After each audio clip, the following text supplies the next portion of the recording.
Hello बच्चों, स्वागत है आपका अपने YouTube channel math classes with Gurmeet Singh.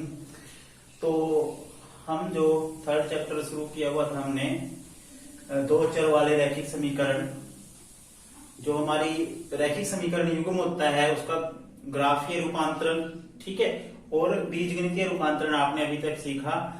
आज हम जो प्रश्नावली 3.2 है उसके कुछ क्वेश्चन रह गए थे हमारे, वो करेंगे। इसमें जो फिफ्थ क्वेश्चन था हमारा, उसकी स्टेटमेंट है एक आयताकार बाग की लंबाई चौड़ाई से 4 मीटर अधिक है। जो उसकी लंबाई है वो चौड़ाई से 4 मीटर ज्यादा है। उसका अर्ध परिमाप 36 मीटर है, ठीक है। जो परिमाप है उसका आधा अर्ध परिमाप वो कितना है, 36 मीटर है। तो बाग की विमाएं ज्ञात करें। तो इसमें सबसे पहले आपने क्या करना है, माना आयताकार बाग की लंबाई बराबर x मीटर और चौड़ाई है, हमने चौड़ाई भी मान लेनी है y मीटर। अब जो पहली शर्त है, अकॉर्डिंग टू कंडीशन, जो लंबाई है x है वो चौड़ाई से कितनी ज्यादा है, 4। तो x बराबर क्या होएगा, y प्लस 4। यानी कि अगर ज्यादा है तो प्लस होता है, अगर कम है तो माइनस होता है। तो उस प्लस का y इस तरफ आके माइनस का हो जाएगा। तो x माइनस वाई बराबर क्या आएगा, 4। ये आ गई समीकरण 1। उसके बाद परिमाप, इसका जो परिमाप का सूत्र होता है 2 ब्रैकेट में लंबाई जमा चौड़ाई। लंबाई क्या है, x है, और चौड़ाई क्या है, y है। लेकिन उसने परिमाप नहीं कहा, उसने अर्ध परिमाप कहा है। और अर्ध परिमाप मतलब परिमाप का आधा। तो परिमाप का आधा करने के लिए क्या करेंगे, 1/2 से गुणा करेंगे, 2 के साथ कट जाएगा। तो x जमा y बराबर किसके आएगा, 36 के। अब आपके पास एक समीकरण ये है, एक समीकरण ये है, दो समीकरणें आ गई हैं। दोनों समीकरणों को हमने किस विधि से हल करना है, ग्राफ विधि से। पहली समीकरण है x माइनस वाई बराबर 4। तो इसमें x का मान अगर मैं 0 रखता हूं, x की जगह मैं 0 रखता हूं, तो y का मान आ जाएगा -4, क्योंकि माइनस से गुणा करेंगे। माइनस जो है दूसरी तरफ, जो 4 को भी माइनस का 4 बनाएगा जब दूसरी तरफ जाएगा, या माइनस से गुणा करेंगे तो ये प्लस का y आएगा और ये माइनस का 4 आएगा। फिर अगर y का मान 0 रखते हैं, y का मान 0 रखते हैं, तो x माइनस 0 बराबर 4। तो x का मान क्या आएगा, 4, ठीक है। तो x का मान आ जाता है 4। दूसरी समीकरण है x जमा y बराबर 36। लेकिन इसमें मैंने x का मान 0 नहीं रखा, आप रख सकते हो। x का मान 0 रखोगे तो y का 36। लेकिन 36 जो है वो बहुत बड़ी संख्या होगी, ग्राफ पे दिखाना थोड़ा मुश्किल हो जाएगा, नंबर जो है पूरी तरह शो नहीं हो पाएंगे, ठीक है। तो इसलिए हमने क्या किया, x का मान 18, मैंने कहा था जो मर्जी मान आप इसमें रख सकते हो, ठीक है। तो उसी से आंसर आ जाएगा। x का मान अगर 18 रखता हूं मैं, तो x का मान 18 रखा, तो y का मान आ जाएगा 36 माइनस 18। तो y बराबर आ जाएगा 18, y का मान भी 18। अगर मैं x का मान 26 रखता हूं, ठीक है, तो 26 जमा y बराबर 36, y बराबर आ जाएगा 36 माइनस 26, 10। y का मान क्या आ जाता है, 10। तो ये बिंदु जो है निर्देशांक, जैसे पहला निर्देशांक ये है पहली लाइन का, और पहली लाइन का दूसरा निर्देशांक ये है, यानी कि x का मान 0, y का -4। तो x का मान 0 तो होता है y एक्सिस पे, और y का मान -4 कहाँ पे होगा, यहाँ पे। तो इसके निर्देशांक आ जाएंगे 0, -4। दूसरा है x का मान 4, y का 0। अब y का 0 कहाँ पे होता है, x एक्सिस पे, और x का 4 कहाँ पे है, यहाँ पे। इसके निर्देशांक हो जाएंगे 4, 0। तो इन दोनों बिंदुओं को आपने फुटा रख के, स्केल रख के मिला देना है, ठीक है। इसी प्रकार जो हमारा दूसरा ग्राफ है, दूसरी लाइन बनेगी, उसमें x का मान क्या है, 18 है, y का भी 18 है। देखो x का 18 है, ठीक है, और y का भी 18 है। तो ये बिंदु आएगा एक, ये 18, 18, इसके निर्देशांक आएंगे 18, 18। और एक है x का 26, y का 10। x का 26 कहाँ पे आएगा, ये है 26, देखो 22, 24, 26। मैंने 2 का पैमाना लिया है, ठीक है। तो यहाँ पे 2 इकट्ठे लिए मैंने, जैसे पहले जो यूनिट है वो 2 पे लगाई है, ठीक है, 26। और उसके बाद y का मान क्या है, 10। तो ये बिंदु आपका यहाँ आ जाएगा, ठीक है, 26 और 10। अब इनको मिला दिया, तो ये जो जिस बिंदु पे दोनों रेखाएं मिलेंगी, अगर हम यहाँ से लंब गिराते हैं और इस तरफ भी लंब गिराते हैं, तो ये 20 और 16 पे मिलेंगी। तो x का मान क्या आएगा, 20, और y का मान क्या आएगा, 16, ठीक है। यानी कि जो लंबाई है वो आएगी 20 मीटर और ये चौड़ाई है ये आएगी 16। वैसे भी देखो जो लंबाई है वो चौड़ाई से कितनी ज्यादा है, 4 ज्यादा है। ठीक है, अगर 16 में 4 जोड़ेंगे तो 20 आएगा और इसका जो अर्ध परिमाप निकालोगे आप वो क्या आएगा आपका 36 आएगा, यानी कि एक्सट्रीमा वाई बराबर क्या आएगा 36। 20 और 16 को जब हम ऐड करेंगे तो क्या आएगा 36 आएगा। तो ये था आपका 5th क्वेश्चन। अब हम 6th क्वेश्चन करते हैं। इसके बाद हमारा 6th क्वेश्चन है, एक रैखिक समीकरण 2x-3y - 8 बराबर 0 दी गई है।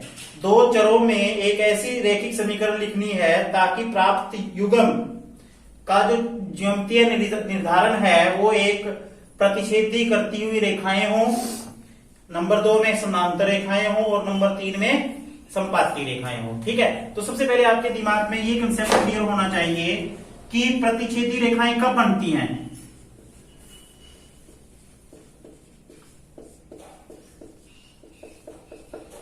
यदि a1 बटे a2 बराबर नहीं है b1 बटे b2, तो यहाँ पे a1 क्या है आपका 2 है और b1 क्या है 3 है और c1 क्या है -8 है। तो अब आपने एक तो a2 निकालना है, पहले क्वेश्चन में a2 बताना है आपने, a3 बताना है और सॉरी a2 बताना है, b2 बताना है और c2 बताना है। ठीक है, ताकि a1 बटे a2 और b1 बटे b2 जो है वो बराबर ना हो, इनका अनुपात।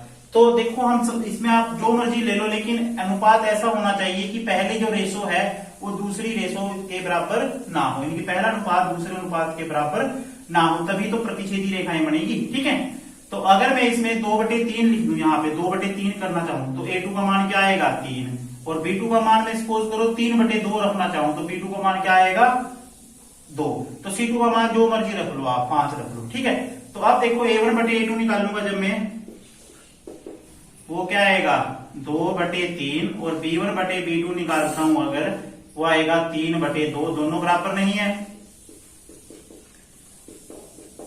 b1 बटे b2। तो समीकरण क्या बनेगी a2x क्या था आपका 3x प्लस b2y, क्योंकि दूसरी समीकरण हम यहां लिख लेते हैं a2x plus b2y plus c2 equal to 0। अब क्या करेंगे a2 का मान इसमें रखेंगे 3x प्लस b2 का मान यहां रखेंगे 2y प्लस c2 का 5 या जो मर्जी रखना है वो आप मान रख लो। तो ये पहला आंसर आपका आ जाता है। ठीक है, इसमें बहुत सारी रेखाएं ऐसी होंगी। ठीक है, ये जरूरी नहीं सिर्फ यही आंसर आएगा, आप कोई और मान भी रख सकते हो। a2 का ऐसा मान रखना है आपने और b2 का ऐसा मान रखना है कि ये अनुपात जो है वो बराबर ना आए। दूसरे केस में क्या है समानांतर रेखाएं, समानांतर रेखाएं। ठीक है, समानांतर रेखाओं में आपने क्या करना है, उसकी क्या स्थिति होती है a1 बटे a2 बराबर b1 बटे b2 बराबर नहीं है c1 बटे c2, यानी कि तीसरा अनुपात बराबर ना हो, ऐसा आपने a2 b2 और c2 को लेना है। ठीक है, तो यदि मैं a2 को 4 ले लेता हूं, यानी कि इसको एक नंबर से मल्टीप्लाई करो, जिस से आप इसको गुना करोगे उसी से इसको कर दो। मान लो 2 से गुना किया मैंने तो यहाँ 2 आएगा, 4 आ जाएगा 2 का दुगुना, और b2 में क्या करेंगे इसको 2 से करेंगे तो 6 आ जाएगा, और c2 आप अपनी मर्जी से चाहे 5 ही ले लो। ठीक है, यानी कि इसको 2 से गुना नहीं करना नहीं आपने, क्योंकि अगर 2 से गुना कर दिया तो फिर इसमें तीसरा अनुपात भी बराबर आ जाएगा। तो अब आप निकालोगे जब a1 बटे a2 निकालते हो तो क्या आएगा 2/4, ये भी 1/2 आएगा। अब b1 बटे b2 निकाल लोगे तो ये क्या आएगा, b1 क्या है आपका 3, b2 क्या है 6, ये भी आपका 1/2 आएगा। लेकिन जब आप c1 बटे c2 निकाल लोगे, c1 बटे c2 निकाल लोगे तो क्या आएगा -8/5, तो ये आपका बराबर नहीं है, यानी कि a1 बटे a2 और b1 बटे b2 तो बराबर है, लेकिन c1 बटे c2 बराबर नहीं है।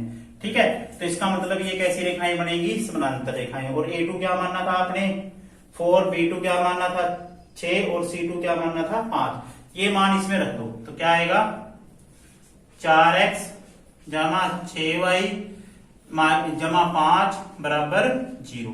तो ये एक ऐसी समीकरण बन जाती है इस युग्म के साथ इसके साथ इस समीकरण के साथ एक ऐसा युग्म बन जाता है तो जिससे आपकी जो रेखाएं होंगी वो समानांतर होंगी और इस केस में जो रेखाएं होंगी वो प्रतिच्छेदी होंगी। अब तीसरी वाली है हमारी संपाती रेखाओं की। उसमें आपने क्या करना है, बाकी ये तो यही ले लो आप A2 B2, लेकिन C2 भी आप क्या करो, जैसे आपने इसमें 2 से गुना करके लिया था, C2 में भी आपने 2 से गुना करके लेना है, यानी कि A2 का मान भी आपने 4 लेना है और B2 का मान आप 6 ही रखो और C2 का मान जो है इसको 2 से गुना करेंगे तो -16। ठीक है। अब देखो जब आप इसमें A1 बटे A2 निकालोगे तो क्या आएगा, 2 बटे 4 1 बटे 2, B1 बटे B2 निकालोगे वो आपका 3 बटे 6 वो भी 1 बटे 2 आएगा और C1 बटे C2 निकालोगे वो आपका आएगा -8 बटे -16, ये भी 1 बटे 2 आएगा। ठीक है, ये ऐसा केस हो गया जिसमें तीनों ही बराबर हैं। तो इसका मतलब क्या है, रेखाएं कैसी होंगी, संपाती होंगी। अब ये मान किस में रख दो, आप इस समीकरण में रख दो, तो 4x जमा 6y माइनस 16 बराबर 0। तो ये आपके जो हमारे पास 3 समीकरणें आ गई हैं, ये 3 समीकरणें जो है, पहली समीकरण अगर इस समीकरण के साथ मिलकर जो युग्म बनाएगी वो कैसी रेखाओं को रिप्रेजेंट करेगा, प्रतिच्छेदी रेखाओं को, इंटरसेक्टिंग लाइंस को रिप्रेजेंट करेगा। दूसरे केस में अगर ये जो हमारा जो मेन जो इक्वेशन दी थी उससे ये समीकरण मिलती है तो युग्म बनाती है तो वो समानांतर रेखाओं को प्रदर्शित करेगा। और अगर ये तीसरी समीकरण जो है इस पहले वाले समीकरण के साथ मिलकर जो युग्म बनाती है तो वो कैसी रेखाओं को, संपाती रेखाएं, जो रेखाएं एक दूसरे के ऊपर आ जाती है। अब हम इसका लास्ट क्वेश्चन करेंगे। जो हमारा अंतिम प्रश्न है इसमें है समीकरणों x माइनस वाई जमा 1 बराबर 0 और दूसरी समीकरण है 3x जमा 2y माइनस 12 बराबर 0। तो इन दोनों समीकरणों के ग्राफ खींचने हैं और उसके बाद क्या करना है, ग्राफ खींचने के बाद जो रेखाएं आएंगे हमारे पास उनसे और x एक्सिस से जो मिलकर आकृति बनेगी वो एक त्रिभुज बनेगी। तो उस त्रिभुज के शीर्ष ज्ञात करने हैं और उस त्रिभुज को आपने छायांकित भी करना है। ठीक है, तो सबसे पहले हम पहली समीकरण लेते हैं। पहली समीकरण ये है और दूसरी समीकरण ये है। पहली समीकरण का ग्राफ बनाने के लिए आप टेबल बना लो।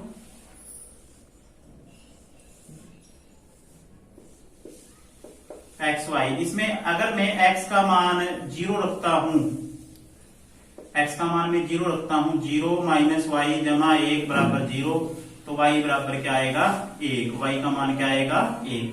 अगर मैं y का मान 0 रखता हूं, अगर मैं y का मान 0 रखता हूं, ठीक है, तो y का मान अगर मैं 0 रखूंगा, x माइनस 0 जमा 1 बराबर 0, तो x का मान क्या आएगा -1 आएगा। ठीक है, इसी प्रकार दूसरी जो हमारी समीकरण है 3x जमा 2y माइनस 12 बराबर 0, इसका भी टेबल बनाएंगे।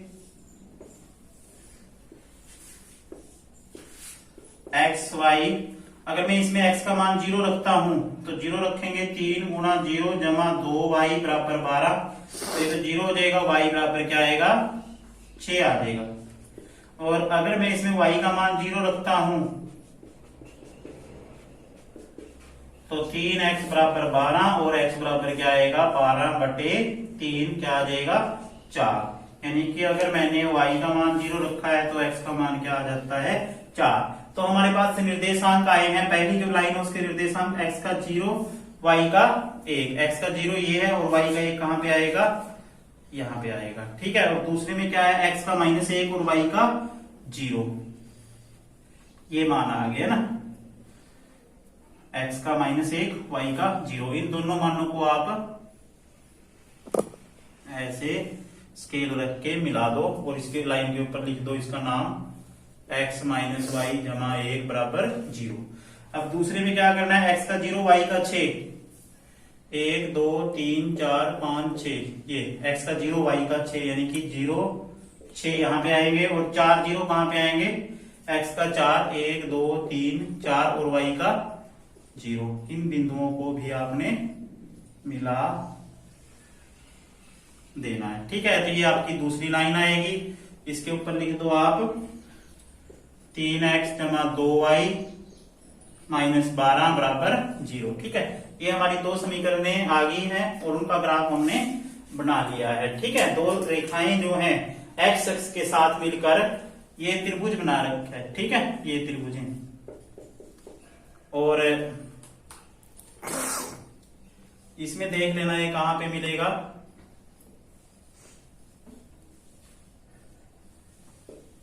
ठीक है, तो इसके निर्देशांक, पहला निर्देशांक आएगा x की वैल्यू, पहला निर्देशांक ये क्या है, x का मान क्या है यहाँ पे -1, y का 0 और इस पे क्या आएगा 4 0।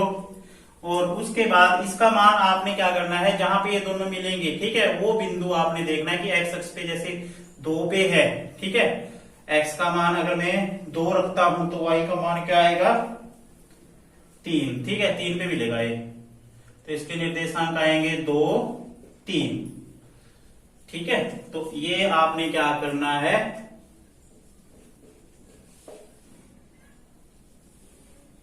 ठीक है 2 3। तो इसके जो बिंदु आए हैं हमारे पास, x का मान क्या आया है, जो पहला निर्देशांक है इसका नाम a है, इसके निर्देशांक आए हैं -1, 0 और b है, इसके निर्देशांक आए हैं 4, 0 और जो c है इसके निर्देशांक आएंगे 2, 3।